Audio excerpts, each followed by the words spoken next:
आता आई 15 दिवस इथं राहिली आणि मला इतकं जास्त आयदी करून ठेवलं ना, आता खूप जास्त म्हणजे सर्व कामं आणि लेकराकडे लक्ष ठेवणं आता खूप जास्त वाटत आहेत. कारण आता आई होती तेव्हा तरी मी असे झोपून वगैरे राहत नव्हती, कारण मला अजिबात सवय नव्हती अशी झोपून वगैरे राहायची.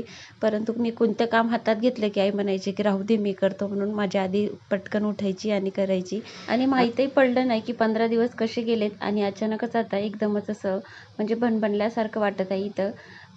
म्हणजे कोणी ना कोणी आता राहायचं सोबत म्हणजे 1, दीड, 2 महिने झाले आणि अचानकच आता सर्व म्हणजे घरी गेलेत, त्याच्यामुळं एकदमच भणभणल्यासारखं वाटत आहेत. आता बड्डेच्या वेळेस बाबू आले होते आणि बाकीचं काही आता बारस चालू होती त्याच्यामुळं काही जमत नव्हतं भाजी वगैरे आणायला. तर मग म्हटलं पनीरच बनवूयात, तर छान मग पनीरच आणायला सांगितलं मी आणि त्यांनी काही भाजीपाला वगैरे सोबत आणला होता.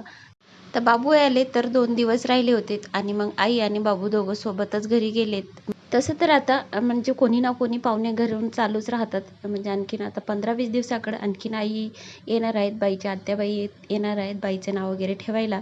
परंतु तोपर्यंत आता ही गावाकडे गेलेत ना, तर 2-3 दिवस आम्हाला थोडं वाटतं. परंतु आता कामातनीच सर्व वेळ निघून जाते, कारण सकाळी बाईचा टिफिन वगैरे बनवून द्यायचा. आता काही दिवसात 8-10 दिवसाकडे तिला पण सुट्ट्या लागतील. तसं तर आईनं गावाकडे जायच्या आधी सर्व एक्स्ट्राचे जे कामं होते, सर्व पसारा वगैरे सर्व आवरून ठेवला होता आणि मला म्हणली की आता तू शिल्लकचे कामं वगैरे काही काढू नको, कारण 15 दिवस फक्त स्वयंपाक वगैरे करायचा आणि थोडंसं आराम करायचा, एक्स्ट्राचे कामं वगैरे काढत बसू नको.